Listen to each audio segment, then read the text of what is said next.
है कि इस तरह के सामाजिक संत महाराष्ट्र की धरती में है, जो बहुत ही पवित्र धरती है, जहाँ बड़े बड़े संत मुनि इस राज्य में पैदा हुए।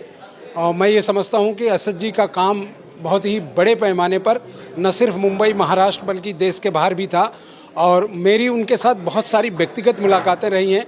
वो जब भी मुंबई आए हैं उन्होंने मुझे बुलाया और मैं उनके संपर्क में था, उनसे बातें करता था, उनके काम को जानता हूँ।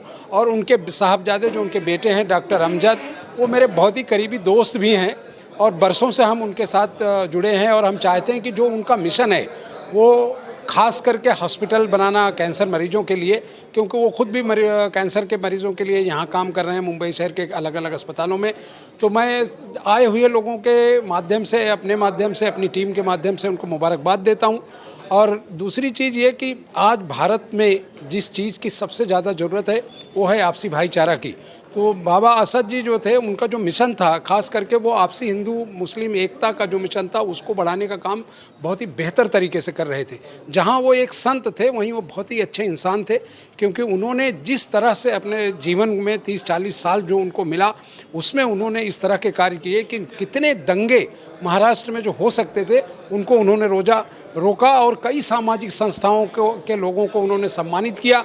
और इतने इंटीरियर में महाराष्ट्र के लाखों लोग महाराष्ट्र भर से उनके यहाँ, उनके उर्स के मौके पर, उनके प्रोग्रामों में लोग आते रहे हैं। तो मैं ये समझता हूँ कि इंसान के जीवन का सबसे बड़ा उद्देश्य जो है वो यही है कि लोगों की सेवा करे और उनको मदद करे। उस काम में वो बिल्कुल थे। अब वो इस दुनिया में नहीं है, तो जो उनका मिशन बचा है उनके बच्चे और उनकी टीम उसे पूरा करें। शुक्रिया। मेरा परिचय दूंगा आपको। मैं डॉक्टर राहुल सावजी हूँ और 25 साल से प्रैक्टिस करता हूँ एज अ रेडियोलॉजिस्ट। बहुत सारे कैंसर हमने डायग्नोज किए हैं, लेकिन ये जो अरशद बाबा जो है, जो उन्होंने अपनी ज़िंदगी कैंसर मरीजों को ठीक किया है, ये एक अद्भुत शक्ति ही हम बोल सकते हैं। एज अ डॉक्टर इसको बिलीव करना बहुत मुश्किल है, लेकिन ये हुआ है। ये काफ़ी सारे मरीज़ों को, जैसे इन्होंने अपनी जीव से चाट के उनके ज़ख्म पूरी ठीक हील कर दी है, ये एक अद्भुत शक्ति ही कर सकती है। और वो एक खुदा का बंदा जिसको आप बोल सकते हैं, बहुत कम लोग दुनिया में ऐसे पाए जाते हैं, उसमें से एक अरशद बाबा थे। और वो जो कार्य करना चाहते थे उन्होंने वो कार्य अपने बच्चों में, डॉक्टर अमजद पठान में उस कार्य की उत्पत्ति कर दी, जो कैंसर के लिए काम करते हैं। और ये यहाँ पे इसके अलावा जो कम्युनल हार्मनी, भाईचारा का जो प्रोग्राम, बहुत शानदार प्रोग्राम आज यहाँ पे किया है, कि जिसमें हिंदू, मुस्लिम, सिख, ईसाई सभी के धर्मगुरु एक मंच पे आके उन्होंने अरशद बाबा के लिए दुआएं मांगी है। ये एक आज का बहुत अद्भुत ऐसा कार्यक्रम डॉक्टर अमजद पठान ने यहाँ पे किया। बिस्मिल्लाहिर्रहमानिर्रहीम। मेरा नाम है अशफाक हुसैन मंसूरी और आज का जो प्रोग्राम था ये एक यूनिटी का सिंबल है।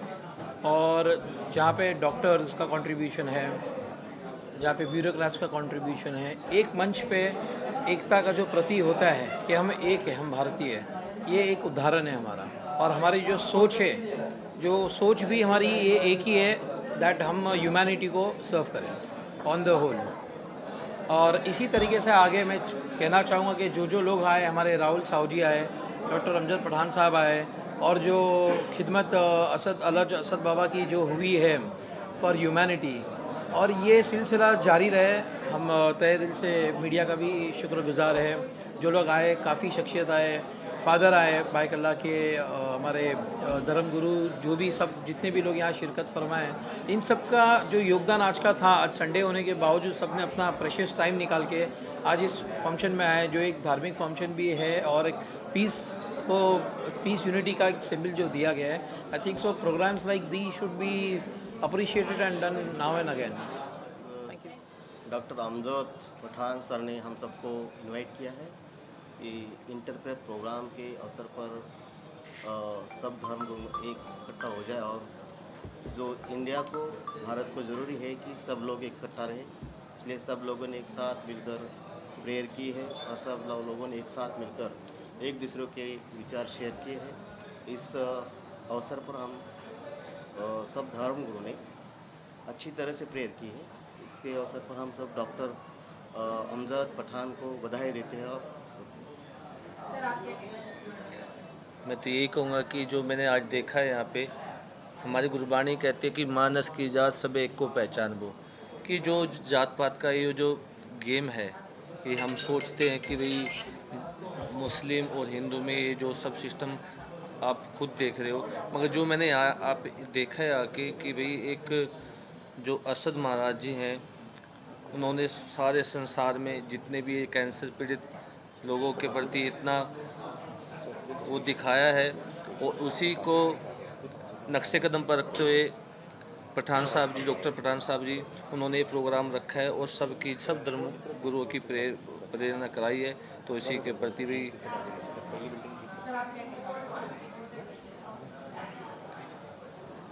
आज मैं डॉक्टर हमारे जो अमजद पठान साहब हैं, डॉक्टर साहब, और अरशद बाबा जिनकी आज तीसरी वर्षी है, और उनके जीवन से हम कई अच्छी चीज़ें जो संपूर्ण मानवता के हित में हैं, जिन्होंने हमेशा जब वो इस धरती पर थे उन्होंने हमेशा लोगों की भलाई के लिए काम करे हैं, और डॉक्टर अमजद पठान उसके निरंतर कार्यों को आगे बढ़ा रहे हैं। उनके लिए मेरी शुभकामनाएं भी हैं।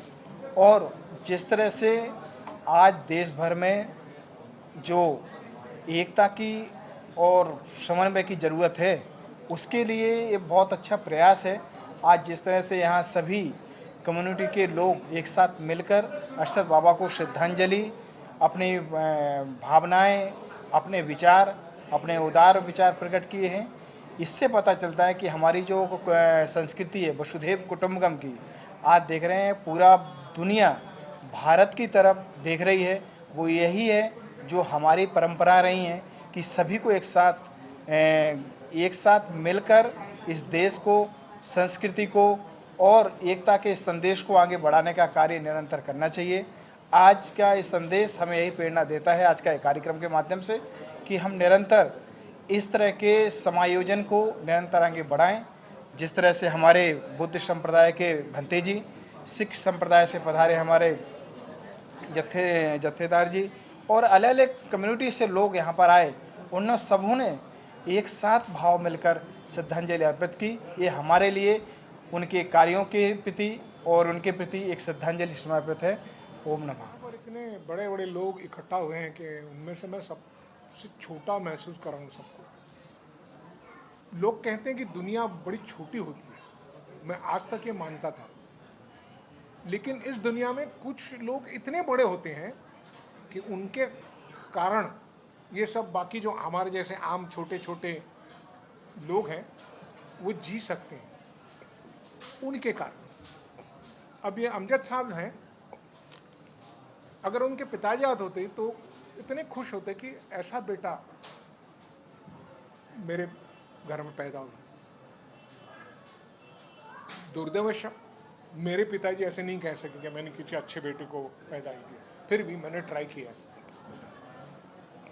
हर एक मजहब, हर एक धर्म एक ही सिखाता है, सबको जीना चाहिए आराम से, मज़े से, सुख से। फर्क खाली होता है ना वो थोड़ा पहनावे में और खाने की चीज़ों में।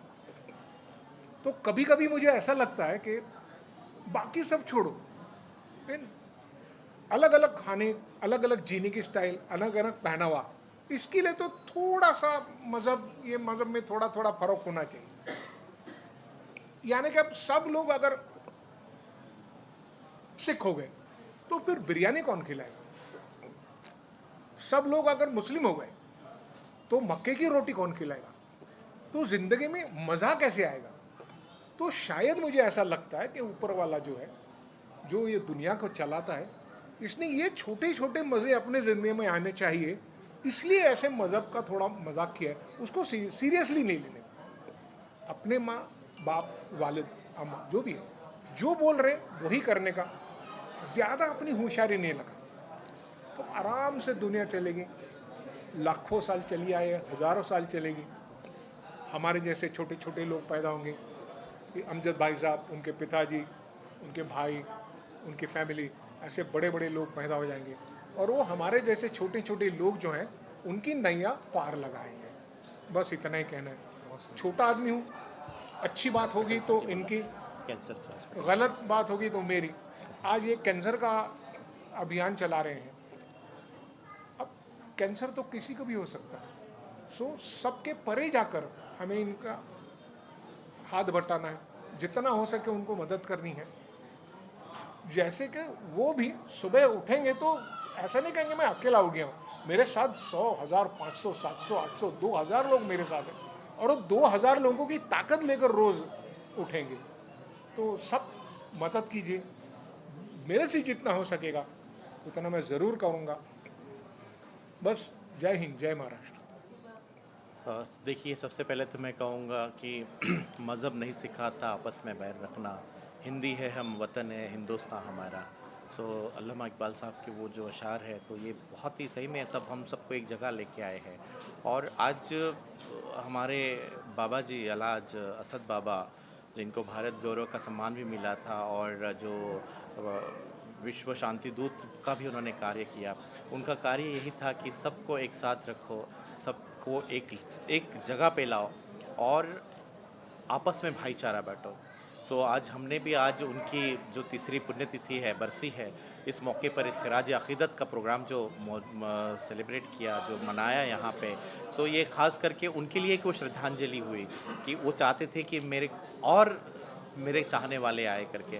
तो ये आज जो मंच आपने देखा है, जो स्टेज आपने देखा है, कि यहाँ पे सब धर्म के लोग बैठे हुए थे और सब ने अपनी दुआओं से आज वहाँ पर जो उन्होंने प्रेयर की, जो दुआएं दी बाबा के लिए, हमारे लिए, हमारे परिवार के लिए और पूरे भारत के लिए अमन चैन की जो दुआएं दी, ये सबसे बड़ी दुआ है। तो ये सबसे बड़ी खुशी इस बात की हो रही है कि आज सब धर्म के लोग आज यहाँ एक जगह इकट्ठा होके उन्होंने इतनी बड़ी दुआएं आज हमारे लिए दी है। और बाबा की जो सीख थी, राष्ट्रीय एकता का जो मैसेज था, आज कहीं जाके मुझे लग रहा है कि हम उस मिशन पे सच में कामयाब होते नज़र आ रहे हैं, क्योंकि हम बाबा की लेगेसी को आगे बढ़ा रहे हैं। और उनकी जो खिदमत थी, जो वो करते थे हर साल, तो वही खिदमत को हम आप सब लोगों की दुआओं से और ये सब संत लोग जो बैठे हैं, इनके आशीर्वाद से, और हमारे जो भी सब सपोर्टर है, जितने हमारे बड़े वरिष्ठ लोग हैं, इनकी सब की दुआओं से आज हम वो मिशन को चला रहे हैं। तो आज आपने देखा है यहाँ पे स्टेज पे कि हर धर्म का इंसान बैठा हुआ है और हर एक, यहाँ गुरुवाणी भी हुई है, यहाँ पर हमारे भाई जी ने मंत्र भी पढ़े हैं और सब कुछ आपने तिलावत कुरान भी यहाँ पे सुना है। तो ये मुझे तो लगता है सही में आज ये मैसेज, एक बहुत बड़ा मैसेज आज हमारा ये जाना चाहिए, इसी के लिए तो हम कहते हैं ना इनक्रेडिबल इंडिया। तो ये हमारा अतुल्य भारत जो है, तो यही तो है, ये संतों की नगरी है, ये संतों की परंपरा है, ये संतों को लेके ही हम लोग आज चल रहे हैं। तो आज मैं उन सब का धन्यवाद दूंगा कि जो उन्होंने आज यहाँ पर ऑल द वे आके इस कार्यक्रम में, इस प्रोग्राम की शोभा बढ़ाई और हमारा प्रोग्राम को सक्सेस कराया, इसके लिए मैं सबके लिए धन्यवाद दूंगा। Thank you so much. Allah की तरफ से एक शिफा उनके हाथ में एक वो था कि कैंसर के वो एड्स के पेशेंट सबका इलाज ज़बान से करते हैं, तो ये अल्लाह की तरफ से अता था, उनका ये डॉक्टरेट में इसका जवाब है। एक्चुअली ये बहुत बार उनका एक लाइव एक्सक्लूसिव बहुत सारा कॉन्फ्रेंस हुआ है, जिसमें काफ़ी डॉक्टर्स भी बैठे थे, साइंटिस्ट भी बैठे थे, और मुझे भी पूछा गया था कि ये क्या चीज़ है, जहाँ पे देखिए, अब मैं आपको सब क्लियर बता रहा हूँ कि जहाँ पे अध्यात्म बोलते हैं, स्पिरिचुअलिज्म और मेडिकल साइंस, ये एक जगह है। तो एक जगह हमारे घर में, क्योंकि मैं बीइंग एज ए डॉक्टर, अब वालिद साहब उसमें स्पिरिचुअल में थे, तो मैं एज अ साइंस के हिसाब से मैं कहूँगा कि जहाँ हमारा साइंस शुरू होके ख़त्म हो जाता है, उसके आगे ये अध्यात्म शुरू होता है। तो ये स्पिरिचुअलिज्म वही चीज़ है, उसको मानना ही चाहिए हम लोगों ने। और क्योंकि आप जिस तरह से महसूस कर रहे हो, ये दुनिया बनाने वाला, वो कायनात, रब कायनात वो बैठा है, वो हर चीज़ को कंट्रोल कर रहा है। कोई ना कोई तो पावर है जो कंट्रोल कर रही है, जो चला रही है, वही तो है। साइंस तो हमारा ऊपर वाला बोलते हैं, हम लोग ढूंढते रहते हैं, एक बीमारी निकली उसकी हम कुछ मेडिसिन ढूंढते हैं, हम एक ढूंढते हैं, तब तक ऊपर वाला और 100 बीमारी दे देता है, ढूंढते बैठो तुम। और तो ये कहीं ना कहीं उसी की तो मसलियत है सारी। तो साइंस हमारा जहाँ शुरू होकर ख़त्म हो जाता है, वहाँ से आगे अध्यात्म शुरू होता है। आपको लगता है कि आपके जो डैड जिस तरह से ब्लेस थे, क्या कभी आप चारों भाई होते या आपके फैमिली मेम्बर ने ऐसा उस मिरेकल तक पहुँचने की भी कुछ कोशिश की कभी, जो आपके पिताजी जिस तरह से इलाज करते हैं? सर वो देखिए वो तो अता है थी उनको एक शिफात थी उनको मिली हुई थी। वो हमारे बस की सबकी बात नहीं है और ना ही हमारे में आ सकती। हम बस उनकी लेगेसी को आगे बढ़ा सकते हैं। वो चीज़ उनको जो गॉड गिफ्टेड थी वो शायद हमारे में नहीं आई है। बस हमको एक अल्लाह ताला ने हमारे हाथों से शायद हमको खिदमत के लिए चुना है कि हम मरीज़ों की सेवा कर रहे हैं, मरीज़ों की खिदमत कर रहे हैं। शायद वो जिस तरह से ज़बान से चाट के सेवा करते थे, पर हम आज मरीज़ को जहाँ पे जो जिनको ज़रूरत है उन लोगों की आज हम वो खिदमत कर रहे हैं। शायद वही हमारे थ्रू निकाल करवा के ले रहे हैं। शायद वो ज़रिया अल्लाह ताला ने हमको चुना है, ऊपर वाले ने हमको चुना है और हम वो सेवा कर रहे हैं। क्या मैसेज देना चाहते हो सभी को जो आपको देख रहे हैं? सर मैं सबसे यही कहूँगा कि बस राष्ट्रीय एकता जो है बनाए रखिए। कि मैंने एक सबके लिए सब एक लाइन सबके लिए बोला था कि टूटने और बिखरने का चलन मांग लिया, हमने हालात से शीशे का बदन मांग लिया। हम भी खड़े थे तकदीर के दरवाजे पर, लोग दौलत पे गिरे और हमने वतन मांग लिया। सो हम वही चाह रहे कि चमन आए, हमारा जो वतन है ये बहुत खुशहाली से और बहुत अमन व अमान रहे करके। ये आज सब हमारे जितने भी प्रेयर्स, हमारे जितने भी गुरु लोग आज यहाँ आए, संत लोग आए हैं, हमारे उलमाए करीम यहाँ पे आए, मैं सबके लिए आज सब और जितने भी लोग मुझे देख रहे हैं, मैं सबसे लिए ये कहूँगा कि सब हमारा भारत सब जोड़ के रखिए। तो हम सब एक है, ना ही हिंदू अलग है, ना मुसलमान अलग है, ना सिख अलग है। सब एक ही मैसेज देते हैं और वो है मानवता का संदेश। बस मानवता का संदेश आगे बढ़ाते रहिए। बहुत शुक्रिया। इंसान को बनाने के लिए जो मकसद ऊपर वाले का है, उस मकसद को पूरा करने के लिए हम सब मिलकर जब इकट्ठा आते हैं तो उन चीज़ों को कायम और मजबूत करने का ये एक ज़रिया है। तो एक जैसा सब लोगों ने दुआ की, वो दिल से निकली है और इसे ऊपर वाला ज़रूर पूरा करेगा। आज अलाज असद बाबा इनकी 3rd डेथ एनिवर्सरी है। इनके लिए मैं सबसे पहले उनको विनम्र अभिवादन करता हूँ। अलाज असद बाबा इनको मैं बहुत करीब से जानता था, क्योंकि सिंदखेड़ राजा में रहकर मैं वहाँ पे एज ए डिप्टी कलेक्टर, तो वहाँ पर उनसे मेरा बहुत करीबी रिश्ता रहा, जहाँ पर वो वीकर सेक्शन के लिए बहुत काम करते थे। इतना ही नहीं तो उन्होंने जो नेशनल इंटीग्रिटी एंड यूनिटी के लिए काम किया, वही काम आज हमारे फ्रेंड डॉक्टर अमजद जी पठान यहाँ बढ़ा रहे। इतना ही नहीं तो सिंदखेड़ राजा जैसे रूरल एरिया में कैंसर पीड़ितों के लिए हॉस्पिटल बनाने का जो उन्होंने संकल्प किया, वो वाकई एक मानवता के लिए बहुत बड़ा काम रहेगा। कि आज जो बरसी है, इससे पहले मैं जब उनके इंतकाल से पहले जालना में एक कैंप हुआ था, हेल्थ कैंप, उसमें हमारा फाउंडेशन हेल्प योरसेल्फ फाउंडेशन, जिसकी founder advocate Mrs Rubina Akhtar Hasan Rizvi और डॉक्टर अख्तर हसन रिजवी हैं, उन लोगों ने हमें भेजा था एज अ रिप्रेजेंटेटिव। हम वहाँ गए थे, हमने देखा कि कितना बड़ा कैंप वहाँ पर था और बहुत ही ज़रूरतमंद देहात के लोगों का वहाँ पर मुफ्त इलाज हो रहा था। और पत्रकार होने के नाते और पुत्रकार भी हूँ, मेरे पिताजी भी पत्रकार थे। इस चीज़ को मैं महसूस करता हूँ कि कैंसर के इलाज के लिए कितना तकलीफ़ होती है कैंसर के मरीज़ को और उसको राहत पहुँचाने वालों को। असद बाबा की याद में उनकी 30वीं बरसी पे उनके बेटे डॉक्टर अमजद पठान ने एक अच्छा कार्य किया, आज सब लोगों को जमा किया। और कमाल ये है कि सद्भावना के रास्ते से लोगों को एक ऐसा मैसेज दिया है कि यही है इबादत, यही दीन और ईमान के काम आए दुनिया में इंसान के इंसान। आज इस कार्यक्रम में आने का सौभाग्य हम लोगों को मिला, ये हमारे लिए बहुत सौभाग्य की बात है। और असद बाबा ने जो काम किया है वो सभी लोग जानते हैं और उनके काम को आगे बढ़ाने का काम डॉक्टर अमजद पठान कर रहे हैं। हम सभी लोग उनके साथ हैं। अमजद साहब से पिछले 12 से 15 साल से मेरा रब्ता रहा और मैंने उनको बहुत करीब से देखा। उनके पिताजी रूरल एरिया में लोगों के लिए सेवा का काम कर रहे थे। अलहज असद बाबा, इनकी आज 3री पुण्यतिथि के अवसर पर यहाँ सभी जो महानुभाव आए हैं, उनका हम डॉक्टर अमजद पठान उनके मित्र होने के नाते हम सभी का खैर मकदम करते हैं, उनका स्वागत करते हैं। और अलहज असद बाबा, इनसे हम काफ़ी बार मिल चुके हैं। उनका जो जन्म स्थान है वहाँ पर भी सिंदखेड़ राजा, जो जीजा माता का भी जन्म स्थान है, वहाँ पर भी असद बाबा जो डेथ एनिवर्सरी के ऊपर आज जो प्रोग्राम किया, उसमें उन्होंने जो कि एक ख्याल रखा, एक ख्वाब रखा कि कैंसर हॉस्पिटल बनाना, उसके लिए हमारे एसोसिएशन तरफ से हम ज़रूर सहायता। असद बाबा का सोशल सेक्टर में बहुत बड़ा नाम है और आज भी हमने इस प्रोग्राम में देखा कि सभी धर्म के सभी पंथ के लोग यहाँ पे मौजूद थे और बड़े आदरपूर्वक मौजूद थे, जिन्होंने असद बाबा का जो पूरा जीवन रहा है उस पर भी उन्होंने रोशनी डाला है। और उसी काम को उनके जो बेटे हैं डॉक्टर अमजद वो आगे ले जा रहे हैं। असद साहब थे वो तो वैसे भी भगवान उनकी आत्मा को शांति दे, अल्लाह उनकी मग़फ़िरत करे। और रहा साल अमजद का, तो ये बहुत इन्होंने जो सोच रखा है कि मैं कैंसर हॉस्पिटल खोलूं, और देखो मैं जानता हूँ डॉक्टर अमजद को बहुत करीब से, वो बच्चे जैसा है मेरा। उसको बाहर से बहुत बड़ी ऑफ़र है, ये बोलता नहीं मुझे इस देश में रह के इसने अपने वतन वालों के लिए कुछ करना है। मैंने उससे बोला चले यार बहुत अच्छी अपॉर्चुनिटी है, मना कर दिया उसने। तो इससे साबित होता है कि वो किस हद तक सोचता है। बस मैं ये कहूँगा कि हमारी दुआएं, हमारा आशीर्वाद उसके साथ है। एक पहुँचे हुए संत थे, फ़कीर इंसान थे, जो दूसरों के लिए इंसान की हमेशा उनकी देखभाल के लिए हमेशा वो देखते थे कि एक इंसानियत की तरह दूसरे इंसान के लिए हम कैसे काम आ जाएं। वो दूसरे इंसान को, चाहे वो किसी भी धर्म का हो, किसी भी जाति का हो, कैसा भी हो, बड़ा गरीब आदमी हो, उन सबको देखने के लिए